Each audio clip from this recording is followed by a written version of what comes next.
Hi everyone, I'm Lisa. Thank you so much for joining me for this quick hip flow. So great for warm up, cool down, a standalone class, or add it on to another class, you know what you do. So when you're ready, we'll just come to a seated position or whatever feels good for you. We'll just come down to settle our breath. Just close down the eyes, get relaxed. We'll take one clearing breath together. So take a deep inhale through the nose, feel it all the way to the top. Hold it, and then a big sigh out. So next time we'll take a deep inhale through the nose, feel it all the way to the top. Exhale through the nose, empty it out. And again, just like that, taking a big breath in, and a big breath out. Keeping the breath nice and soft throughout the practice. Gently blink the eyes open, the gaze is soft. Coming to your downward facing dog right away.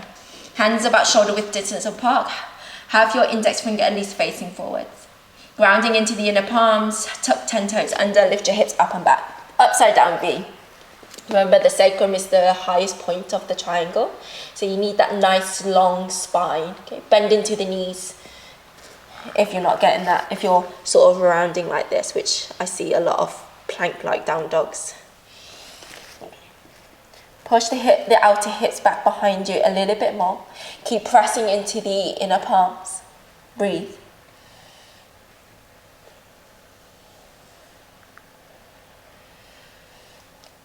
Bring in your left foot to center, lift your left heel nice and high. Take a big inhale, reach your right leg nice and high, three-legged dog. Exhale, right foot to the outside of your right hand. Adjust your stance. Tap the left knee to the ground. Lizard lunge. You can stay here if you like. If you feel like it's a bit awkward with the floor being too low, you can use the bricks to lift the floor up to you. You can use cushions if you like, or maybe a chair or a sofa. Just find where you're at. Checking in that the front knee's in the same direction as the toes. Front knee stacks on top of the ankle. Maybe just wiggle side to side, around and round. And if you like, you can twist towards the right. Encourage the right hip to open a little bit more. You can stay there, maybe grab a strap and hook it around your foot as you come for a quad stretch. You can also just try and grab. Remember to allow it to feel good. There shouldn't be any pain in the knee. And then slowly release.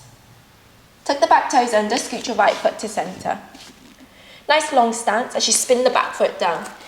Traditionally, front heel intersects the back arch of the foot, or you can go heel to heel. Extend the side angle, right forearm on top of the thigh, left arm up towards the ceiling, or maybe over the head. Notice if you're just dumping the weight into the shoulder, can you find a little bit more length and strength? I'm sending the hips forward a little bit more so that you can find a little bit more space across the shoulder and the hips. Gaze over the right foot or towards the top of the hand, whatever feels good. Press down the legs, the inhale lifts you up for your warrior two. And again, check that the front knee's pointing forwards and it stacks on top of the ankle. Back toes are turned in slightly. And then that nice long arms. Front leg starts to straighten. Pivot 10 toes towards the long side of the mat. Interlace your fingers back behind your lower back. Take a big inhale, puff the chest forwards. And then as you exhale, fold forwards, wide leg forward fold. Send the arms over the head. Again, you can always use the bricks to place the hands on top of if you're rounding into the back. Remember, you want to stretch into the hamstrings. That's where we're at today. Releasing the hands to the ground or fingertips. You're going to pivot the left toes out slightly, squat into that left leg, coming into a Skandasana. So how low you go depends on your range of motion in the ankle and the hip.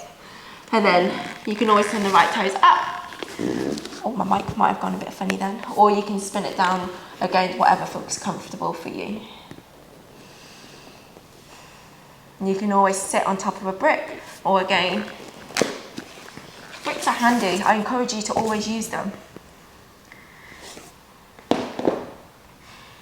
the hands together, heart center, or you can bring the fingertips to the ground or wherever feels comfortable for you. Squeeze the 2 feet together, engage into the inner thighs as you shift it forwards. Turn 10 toes towards the top of the mat, lower lunge.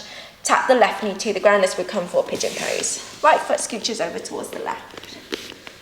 Bringing the left leg long behind your hip. You can always again pop your right hip up with cushions or bricks. How far forward this right foot and the shin goes depends on your range of motion and your anatomy, to be honest. You can stay nice and tall, or again, you can always fold forwards.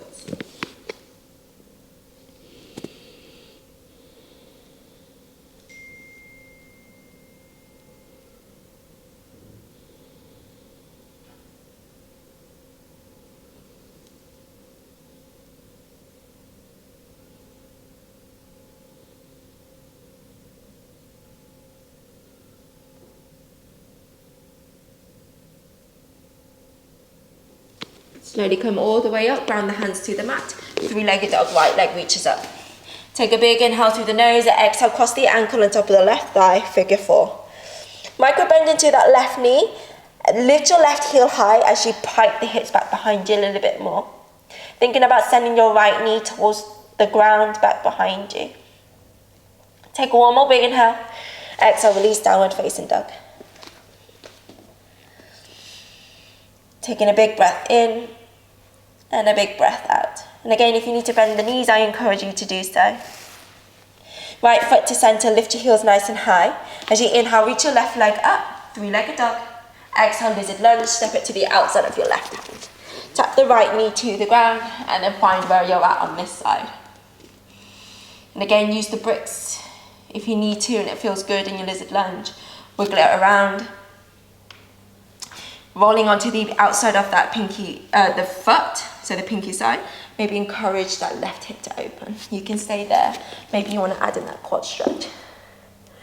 So whatever feels good for you.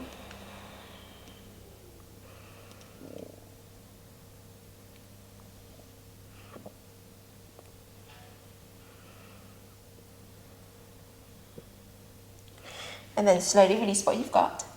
Tuck the back toes under, lift your knee off the ground as you scoot your left foot to center. Spin the back foot down, extend the side angle. Left forearm on top of the thigh, right arm reaches up and over. So just check in with your base, back toes turns in, front knee points forwards and on top of the ankle. Find that nice long spine, nice open chest and hips. Press down the legs, inhale for your warrior 2. And as you exhale, settle in. If this feels too much in the groins, then you can always just shorten the stance. Yeah.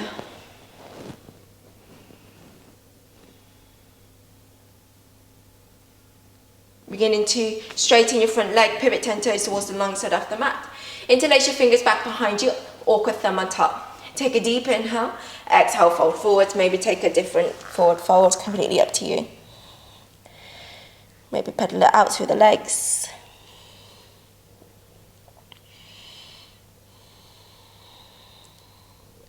Dropping the fingertips to the ground as you inhale, halfway lift.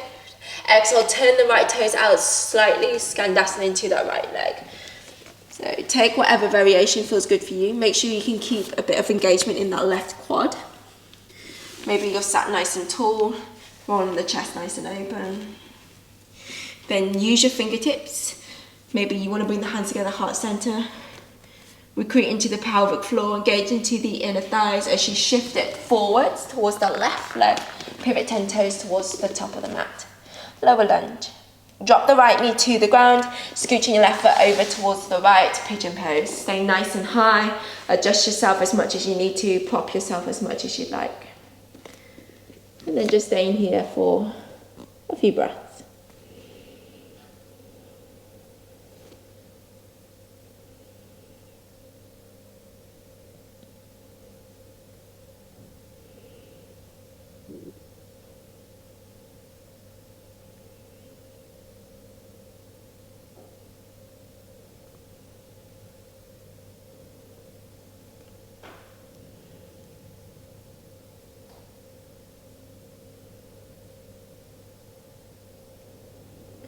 coming all the way up as you ground your hands to the mat, three-legged dog.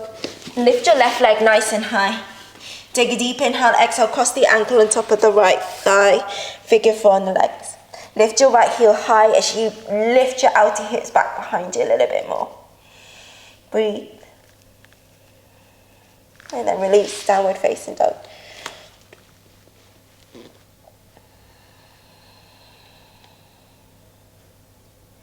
Dropping the knees to the mat.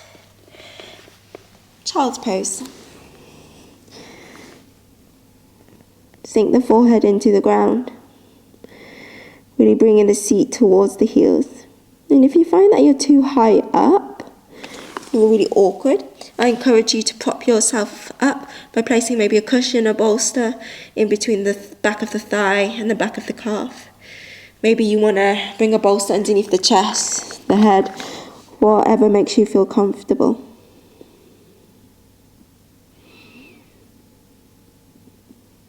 So you can stay here as long as you need to. Maybe you'd like to finish off the practice with a seated meditation or shavasana. Maybe you'd like to add this on with another practice. Wherever you are, we'll take a big inhale through the nose and a nice long exhale.